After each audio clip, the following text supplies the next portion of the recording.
के आतंकियों ने एक मजदूर की गोली मारकर की हत्या। दूध लेने जा रहा था युवक, आरोपियों की तलाश में जुटी पुलिस।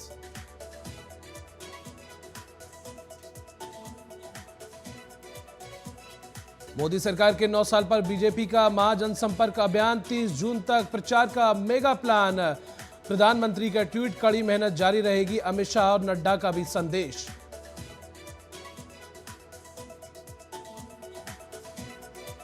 हिंसाग्रस्त मणिपुर के दौरे पर गृह मंत्री अमित शाह, कोऑर्डिनेशन कमेटी के नुमाइंदों से मुलाकात, सुरक्षा एजेंसियों से भी संवाद। कांग्रेस का राष्ट्रपति भवन कूच।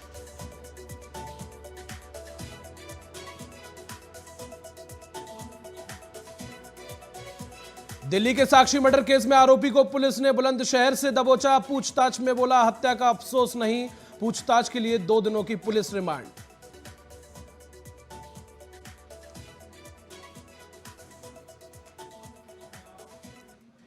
नमस्कार, टीएनपी न्यूज देख रहे हैं आप और मैं हूं आपके साथ जावेद अली। बुलेटिन का आगाज बड़ी खबर के साथ करेंगे। राजधानी दिल्ली से खबर आपको बता दें, यूपी भवन में यौन शोषण का मामला सामने आया है। आपको बता दें, कुछ लोगों ने एक महिला का किया यौन शोषण। यूपी सरकार ने कई अधिकारियों को निलंबित भी किया है। तो बड़ी जानकारी आपको बता दें, जहां पर कुछ लोगों ने एक महिला का यौन शोषण किया, वही यूपी सरकार ने इस पर सख्त रवैया अपनाते हुए कई अधिकारियों को निलंबित किया है। और इसी खबर पर ज्यादा जानकारी के साथ हमारे सहयोगी शिवम पांडे फोन लाइन पर हमारे साथ जुड़ गए हैं। शिवम, जिस तरह से एक महिला के साथ यौन शोषण किया गया, कई लोगों ने यौन शोषण किया, पहले ताजा अपडेट इस मामले पर।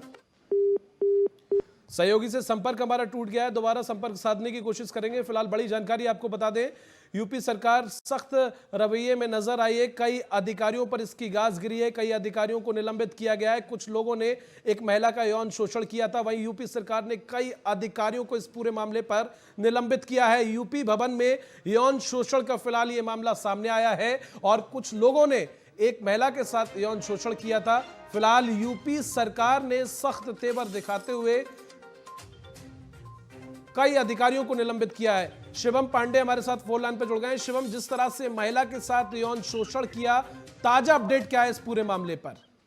बिल्कुल, मैं आपको बताना चाहता हूं कि यूपी सदन के अंदर एक महिला ने आरोप लगाया कि उसका 122 नंबर कमरे में यौन शोषण किया गया है, जिसमें अभी तक जो उसने नाम लिखवाया है कि राष्ट्रीय महाराणा प्रताप सेना के राष्ट्रीय अध्यक्ष राजवर्धन सिंह परमार ने उनका यौन शोषण किया। लेकिन पूरे मामले पर यूपी सरकार के मुख्यमंत्री योगी आदित्यनाथ ने एक्शन लेते हुए कर्मचारियों को वहां से निलंबित कर दिया, सस्पेंड कर दिया। उसके बाद विभागीय जांच बैठा दी गई है कि जांच के बाद अगर दोषी पाया जाता है उस पर सख्त कार्रवाई की जाए, क्योंकि वहां पर मौजूदा स्थिति में जितने भी कर्मचारी उत्तर प्रदेश सरकार ने उनको तुरंत ही निलंबित कर दिया है।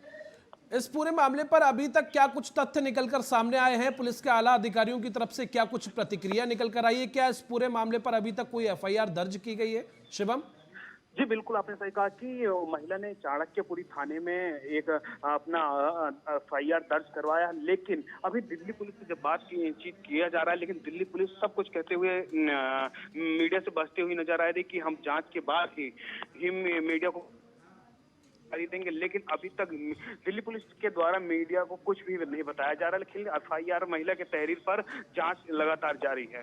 चूंकि यूपी सरकार ने जो है कई अधिकारियों को आड़े हाथे लेते हुए निलंबित किया है। शिवम बिल्कुल बिल्कुल, आपने सही कहा कि उत्तर प्रदेश की बात कर लें कि उत्तर प्रदेश के मुख्यमंत्री योगी आदित्यनाथ ने अगर एक्शन मोड में इस मामले को लिया है। उन्होंने साफ तौर से कहा कि जितने भी अधिकारी अगर इसमें पाए जाएंगे दोषी, तो उन पर सख्त, वो हमारे विभाग के खिलाफ हो या अधिकारी किसी भी विभाग के खिलाफ हो, अगर बर्दाश्त थोड़ी भी कोताहत कार्रवाई की जाएगी। बिल्कुल शिवम, आगे भी आपसे अपडेट लेंगे इस खबर पर। फिलहाल बहुत शुक्रिया इस तमाम जानकारी के लिए।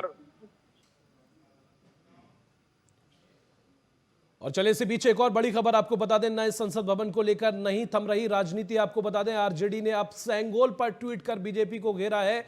अमरीश पुरी की फिल्म की तस्वीर को भी उन्होंने पोस्ट किया है। आपको बता दें, नए संसद की तुलना ताबूत से कर चुकी है आरजेडी, जिसको लेकर लगातार जो मामला है वो तूल पकड़ता जा रहा है। राजनीति थमने का नाम नहीं ले रही है और ऐसे में अमरीश पुरी की भी, जो फिल्मी एक्टर थे, फिल्मी विलेन थे, उनकी तस्वीर भी साझा की गई है। साफ तौर पर आरजेडी का जो तंज है वो थमने का नाम नहीं ले रहा। आपको बता दें, आरजेडी ने जब सेंगोल पर ट्वीट कर बीजेपी को घेरा है, वहीं अमरीश पुरी की फिल्म की तस्वीर को भी पोस्ट किया गया है।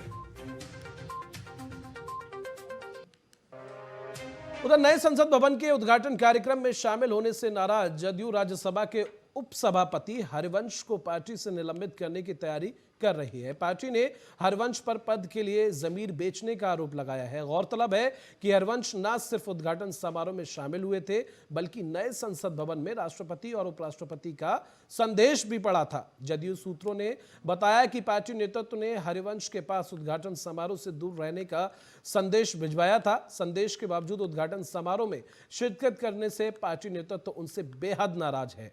हरिवंश ने समारोह में शामिल होकर नेतृत्व के निर्देशों की अवहेलना की है।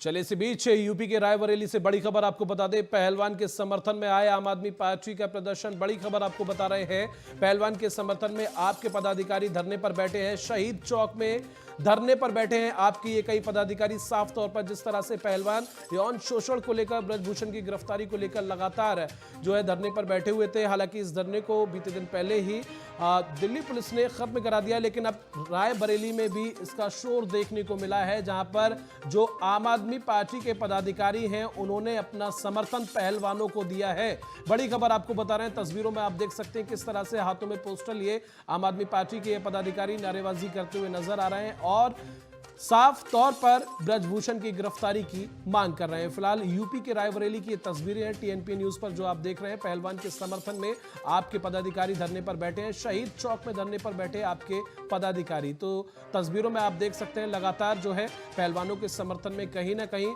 यूपी के तमाम जिलों में लोग देखने को मिल रहे हैं। फिलहाल अभी आप टेलीविजन स्क्रीन पर आपके पदाधिकारियों को देख रहे हैं। उधर मेरठ में 12 दिन में पिटबुल का दूसरा हमला देखने को मिला है। अब सिपाही की मासूम बेटी को शिकार बनाया है। बड़ी खबर आपको बता रहे हैं, जहां पर पिटबुल का दूसरा हमला ये देखने को मिला है। सिपाही की मासूम बेटी को इस पिटबुल ने अपना शिकार बनाया है। शरीर पर 8 जगह जो है बेटी के, जो सिपाही की बेटी है उसके 8 जगह काटा है। तो कहीं ना कहीं पिटबुल के तो बड़ी खबर आपको मेरठ से बता रहे हैं, जहां पर जो पिटबुल है कहीं ना कहीं उसके शिकार थमने का नाम नहीं ले रहे हैं। एक बार फिर पिटबुल सुर्खियों में आया है और मेरठ का ये पूरा मामला है, जहां पर सिपाही की बेटी को पिटबुल ने अपना शिकार बनाया, 8 जगह उसके शरीर पर काटा। तस्वीरों में देख सकते हैं आप किस तरह से खुंखार पिटबुल ने सिपाही की बेटी के शरीर पर वार किया है, 8 जगह शरीर पर काटा।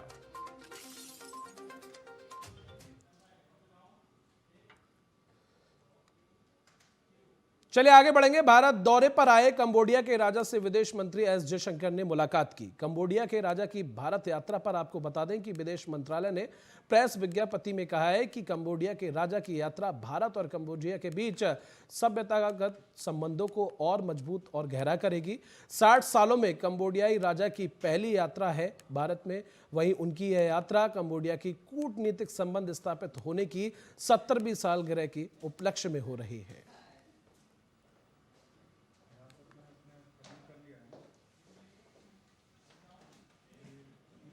उधर महाराष्ट्र के पुणे में एनडीए की पासिंग आउट परेड के दौरान सीडीएस जनरल अनिल चौहान ने भारतीय सेना की चुनौतियों से लेकर मणिपुर हिंसा पर अपनी बात रखी। उन्होंने कहा कि चीन की पीपल्स लिबरेशन आर्मी यानी पीएलए की तैनाती भारत की उत्तरी सीमा पर रोजाना नहीं बढ़ रही है, ये उतनी ही है जितनी 2020 में थी। सीडीएस जनरल अनिल चौहान ने कहा कि हमारे सामने चुनौती है और सशस्त्र बल हर वो कदम उठा रहे हैं जिससे कोई अप्रिय स्थिति न पैदा हो।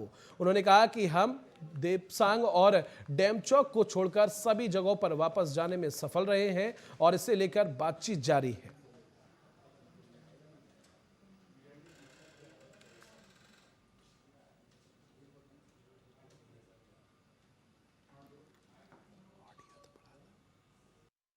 Living in a time when the global security situation is not at its best and the international geopolitical order is in a state of flux. The war in Europe, continued deployment of PLA in strength along our northern borders, and the political and economic turmoil in our immediate neighborhood at present all present a different form of challenge to the Indian military. The armed forces are committed to maintain the legitimacy of our claims on the line of control and play a constructive role in maintaining peace and stability, not only in our immediate but also extended neighborhood. और केंद्र की मोदी सरकार के 9 साल पूरे होने के उपलक्ष्य में बीजेपी आज यानी 30 मई से 30 जून तक बीजेपी विशेष जनसंपर्क अभियान चलाएगी। प्रधानमंत्री नरेंद्र मोदी 30 मई को एक विशाल रैली के साथ इस संपर्क अभियान का शुभारंभ करेंगे। इस खास मौके पर सभी जिला मंडल, शक्ति केंद्र और बूथ पर विशेष कार्यक्रम आयोजित किए जाएंगे, जिसमें मोदी सरकार की नीतियों और उपलब्धियों को जनता तक पहुंचाया जाएगा। देश भर में बीजेपी के वरिष्ठ नेताओं की 51 रैलियां होंगी, 396 लोकसभा सीटों पर जनसभाएं होंगी, जिनमें केंद्रीय मंत्री या पार्टी के राष्ट्रीय पदाधिकारी का होना अनिवार्य है। वहीं प्रधानमंत्री नरेंद्र मोदी राजस्थान में 31 मई को मेगा रैली का भी अपनी सरकार का रिपोर्ट कार्ड पेश करेंगे। बता दें कि रविवार को प्रधानमंत्री नरेंद्र मोदी ने लोकसभा चुनाव को लेकर बीजेपी शासित राज्यों के मुख्यमंत्रियों के साथ बैठक की और उन्हें जनता के साथ संपर्क करने के निर्देश भी दिए गए।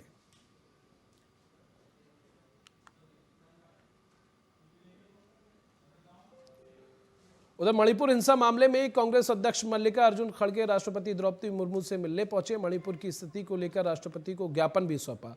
वहीं कांग्रेस महासचिव जयराम रमेश ने बीजेपी पर निशाना साधा। उन्होंने कहा कि मणिपुर हिंसा के इतने दिनों बाद केंद्रीय गृह मंत्री अमित शाह मणिपुर के दौरे पर गए, जब स्थिति बद से बदतर हो गई।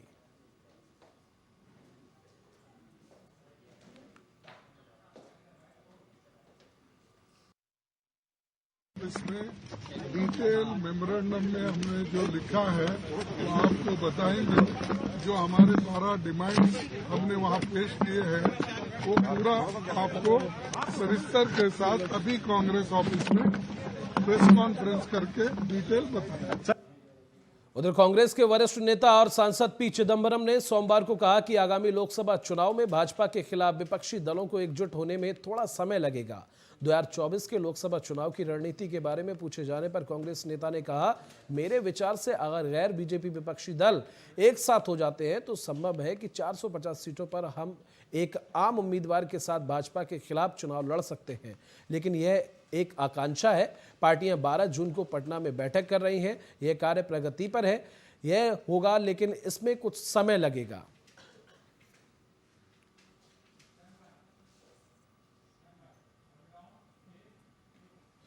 उधर यूपी के वाराणसी के काशी में गंगा दशहरा का पर्व काफी धूमधाम से मनाया जा रहा है। ब्रह्म मुहूर्त शुरू होते ही लाखों की संख्या में श्रद्धालुओं ने मां गंगा में आस्था की डुबकी लगाई। श्रद्धालुओं ने स्नान, ध्यान, दान, पुण्य के साथ मां गंगा से अपनी मनोकामनाओं को लेकर खास पूजा की। धार्मिक मान्यताओं के मुताबिक ज्येष्ठ माह के शुक्ल पक्ष की दशमी तिथि को गंगा दशहरा का पर्व मनाया जाता है। इस दिन श्रद्धालु गंगा में स्नान के साथ दान पुण्य करते हैं। कहा जाता है कि गंगा दशहरा के दिन गंगा स्नान से 7 जन्मों के पाप कट जाते हैं। वैदिक पुराणों के मुताबिक सृष्टि के रचयिता भगवान ब्रह्मा के कमंडल से निकलकर मां गंगा पृथ्वी लोक पर पहुंची थी। अपने पूर्वजों की आत्मा के मोक्ष के लिए मां गंगा को पृथ्वी लोक पर लाने के लिए राजा भागीरथ ने कड़ी तपस्या की थी। राजा भागीरथ की कड़ी तपस्या से खुश होकर मां गंगा पृथ्वी लोक पर ज्येष्ठ मास के शुक्ल पक्ष की दशमी तिथि को आई थी। यही वजह है कि इस दिन गंगा दशहरा का पर्व मनाया जाता है। इस दिन गंगा में स्नान और दान पुण्य किया जाता है।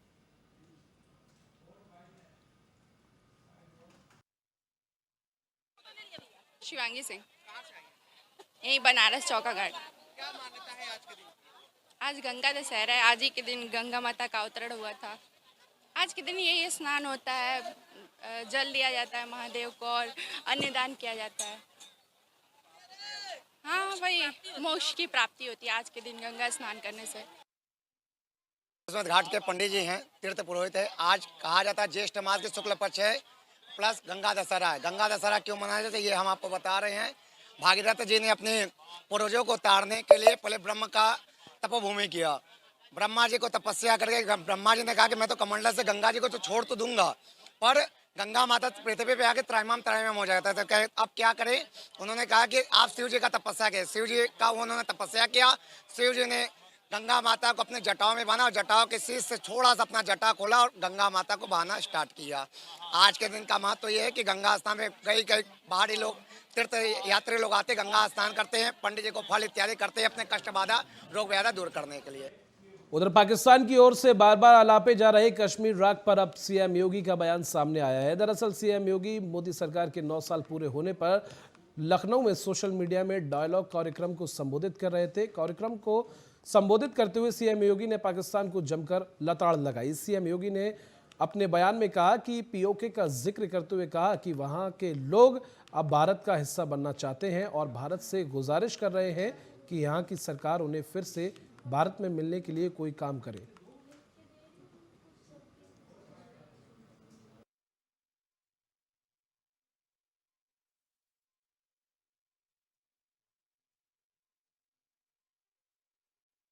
घूम करके आ गए हो, 3 दिन का समिट भी संपन्न हो जाए। ये आज का कश्मीर है। कश्मीर विकास की राह पर आगे बढ़ चुका है। डेलीगेट्स आए हो, पूरे कश्मीर के अंदर घूम करके आ गए हो, 3 दिन का समिट भी संपन्न हो जाए। ये आज का कश्मीर है। कश्मीर विकास की राह पर आगे बढ़ चुका है।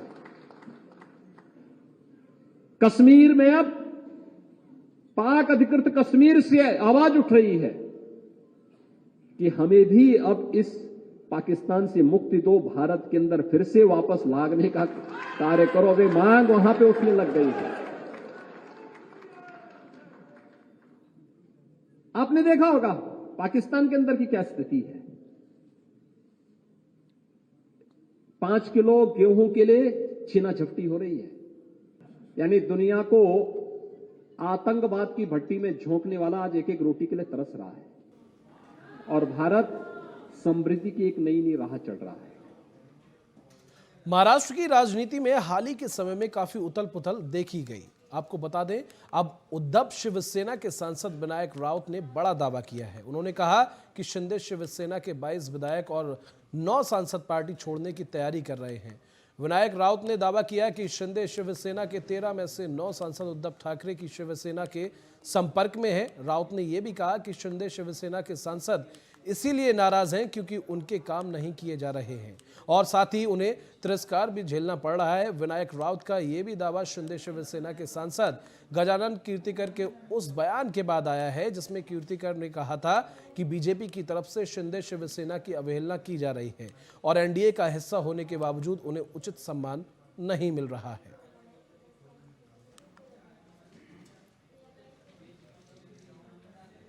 उधर दिल्ली के उप मुख्यमंत्री मनीष सिसोदिया को एक बार फिर बड़ा झटका लगा है। दिल्ली हाईकोर्ट ने आम आदमी पार्टी के नेता को जमानत से इनकार कर दिया है। शराब घोटाले में कथित घोटाले को लेकर सीबीआई की ओर से दर्ज केस में सिसोदिया की ओर जो दायर याचिका की गई थी उसे खारिज कर दिया गया है।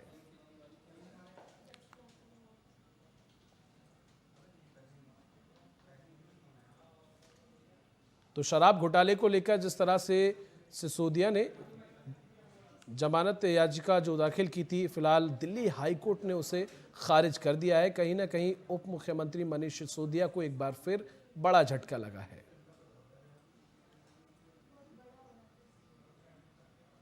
तो आज हाईकोर्ट ने अपना फैसला सुनाया और इस फैसले में जो मनीष सिसोदिया ने अपनी जमानत याचिका डाली थी उसे खारिज कर दिया गया है। नॉर्थ ईस्ट राज्य मणिपुर इन दिनों जातीय हिंसा की आग में जल रहा है। इस जातीय संघर्ष को 1 माह होने आ रहा है लेकिन फिलहाल इसके थमने की उम्मीद नजर नहीं आ रही। मणिपुर के मैती समुदाय को अनुसूचित जनजाति यानी कि एसटी का दर्जा देने के फैसले के खिलाफ दूसरे बड़े समुदाय कुकी और अन्य की ओर से पूरा बवाल मचा हुआ है। इस फैसले के खिलाफ खासकर पहाड़ी जिलों में आदिवासी एकजुटता मार्च निकालकर शुरू हुआ था, जिसके बाद अब पूरा मणिपुर इसमें जल रहा है।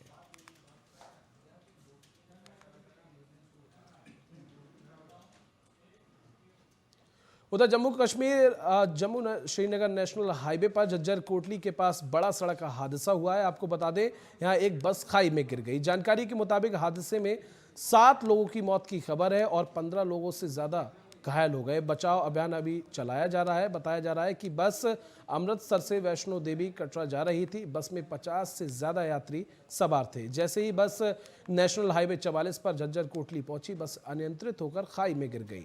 घायलों को अस्पताल में भर्ती कराया गया है। हादसा जम्मू जिले के कटरा से करीब 15 किलोमीटर दूर झज्जर कोटली के पास हुआ है।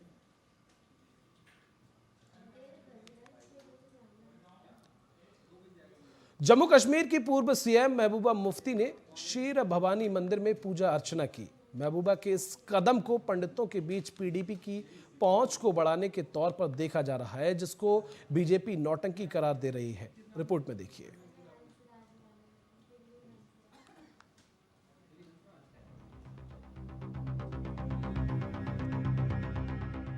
जम्मू कश्मीर में गंदेरबल जिले के प्रसिद्ध रंगमेय देवी मंदिर में लगे भव्य और वार्षिक खीर भवानी मेले की बात करें तो सैकड़ों की तादाद में लोग यहां पर अपनी मुरादें लेकर पहुंचते हैं और उनकी तमाम इच्छाएं पूरी होती हैं। तो वहीं इस बार मंदिर में सैकड़ों कश्मीरी पंडितों ने हिस्सा लिया। मध्य कश्मीर जिले के चिनार के विशाल पेड़ों की छाया में स्थित इस मंदिर में भक्तों की भीड़ देखी गई और भक्तों के साथ महबूबा मुफ्ती ने भी वार्षिक खीर भवानी मेले के दौरान खीर भवानी मंदिर जाके माता के दर्शन और पूजन किया, जिसकी तस्वीरें अब खूब चर्चा का विषय बनी हुई है। महबूबा के इससे बदले हुए रूप और उनके मंदिर के दौरे को लेकर तमाम तरह की बातें निकलकर सामने आ रही, लेकिन महबूबा का कहना है कि ऐसा उन्होंने सांप्रदायिक सौहार्द बनाने के लिए किया है। वैसे महबूबा कुछ भी कहें, लेकिन उनकी ओर से पहले शिव और अब माँ दुर्गा का स्वरूप माता खीर भवानी की पूजा के अलग ही मायने निकाले जा रहे हैं। तो वहीं पर महबूबा मुफ्ती के मंदिर में जलाभिषेक करने और मंदिर में दर्शन और पूजन को भारतीय जनता पार्टी ने नौटंकी करार दिया है। भारतीय जनता पार्टी ने यह आरोप लगाया है कि 2008 में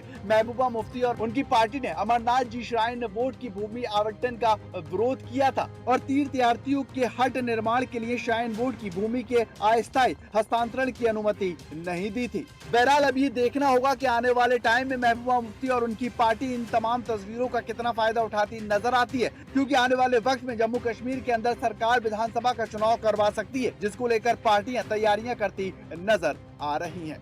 ब्यूरो रिपोर्ट, TNP न्यूज।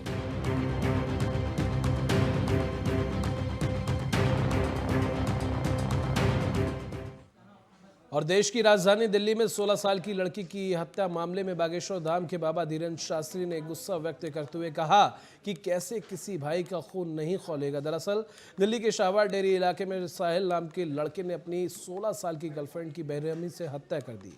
इस हत्याकांड का वीडियो सोशल मीडिया पर तेजी से वायरल हो रहा है। इस वीडियो में साहिल अपनी गर्लफ्रेंड को पहले चाकुओं से कई बार गोदता है। लड़की जब घायल होकर जमीन पर गिर जाती है तो साहिल पास में पड़े पत्थर को उठाकर उसके सिर को कुचल देता है। साहिल ने एक नहीं करीब 3 बार पत्थर से गर्लफ्रेंड का सिर कुचला। इसके बाद उसने पत्थर को फेंक लड़की को लाते मारी। हैरान करने वाली बात यह है कि इस पूरे हत्याकांड को साहिल ने सबके सामने अंजाम दिया। घटना के दौरान साहिल के आसपास से लोग गुजरते दिखाई दिए। तो जिस तरह से इस हत्याकांड को अंजाम दिया गया, आरोपी साहिल के द्वारा किस तरह से एक के बाद एक 40 बार चाकुओं से लड़की को गोदा गया, उसके बाद जब लड़की घायल हो जाती है तो कई बार पत्थरों से उसके सर को कुचला गया और लोग आसपास के गुजरते नजर आए, तमाशबीन बने रहे, लेकिन किसी ने बचाना उचित नहीं समझा। हालांकि बीते दिन पहले इस आरोपी को बुलंदशहर से गिरफ्तार कर लिया गया है और अभी यह आरोपी पुलिस कस्टडी में है। तो जिस तरह से साक्षी मर्डर मामले ने पूरे दिल्ली को दहला दिया है, कहीं ना कहीं इस पूरे मामले पर आरोपी को गिरफ्तार कर लिया गया है।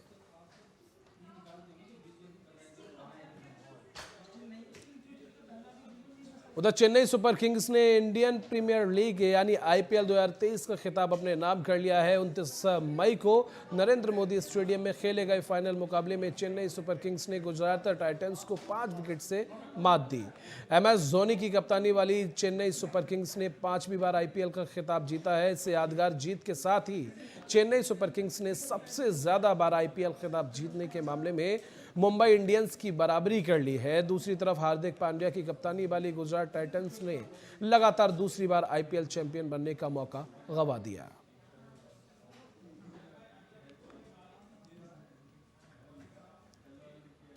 और राष्ट्रीय राजधानी दिल्ली, पंजाब, हरियाणा समेत उत्तर पश्चिम भारत के कई क्षेत्रों में अगले 2 दिन तक कहीं तेज तो कहीं हल्की बारिश के साथ आंधी चलने की संभावना है। भारत मौसम विज्ञान विभाग की माने तो इन राज्यों के साथ ही जम्मू कश्मीर, हिमाचल प्रदेश और उत्तराखंड के ऊंचाई वाले इलाकों में मूसलाधार बारिश के साथ ओलावृष्टि का पूर्वानुमान जताया गया है। IMD के क्षेत्रीय कार्यालय के मुताबिक उत्तरी राजस्थान, जम्मू कश्मीर, हिमाचल प्रदेश में 29 और 30 मई को, पंजाब में 29 मई मई को और उत्तराखंड में 29 से 31 मई के दौरान कुछ क्षेत्रों में मौसम खराब हो सकता है और तेज गरज के साथ मूसलाधार बारिश और ओले गिर सकते हैं। हरियाणा और दिल्ली में मंगलवार को भी कुछ इलाकों में 70 किलोमीटर प्रति घंटे की रफ्तार से हवा चल सकती है। देश के ज्यादातर हिस्सों में अगले 5 दिनों तक लू चलने की संभावना नहीं है। वहीं 5 दिन बाद तापमान में 2 से 4 डिग्री के बीच बढ़ोतरी हो सकती है। ताइवान में चीन की दादागिरी खत्म करने के लिए अमेरिका भारत के भरोसे बैठा है। यहां तक कि अमेरिका भारत को नाटो प्लस का दर्जा देने के लिए भी तैयार है, जिसके तहत भारत अमेरिका डिफेंस इंडस्ट्री और टेक्नोलॉजी का इस्तेमाल कर सकता है। भारत की ओर से अमेरिका की उम्मीद चीन के लिए खतरे की घंटी है। रिपोर्ट के जरिए दिखाते हैं।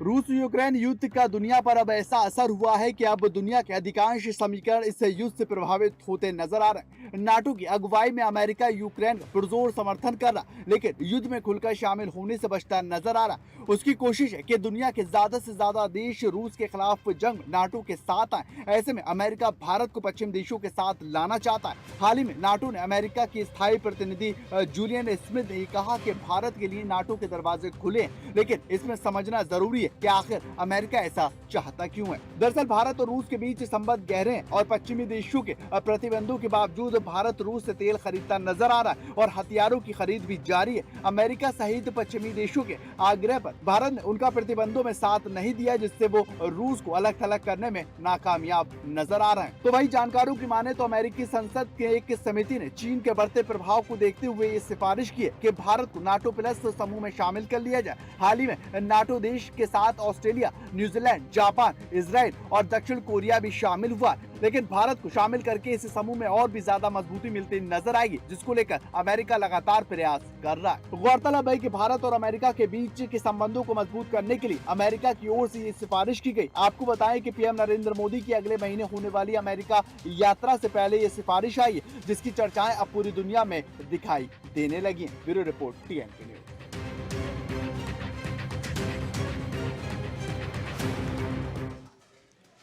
और इसी के साथ बुलेटिन में बस इतना ही, लेकिन देश और दुनिया की तमाम खबरों के लिए आप देखते रहिए TNP न्यूज़।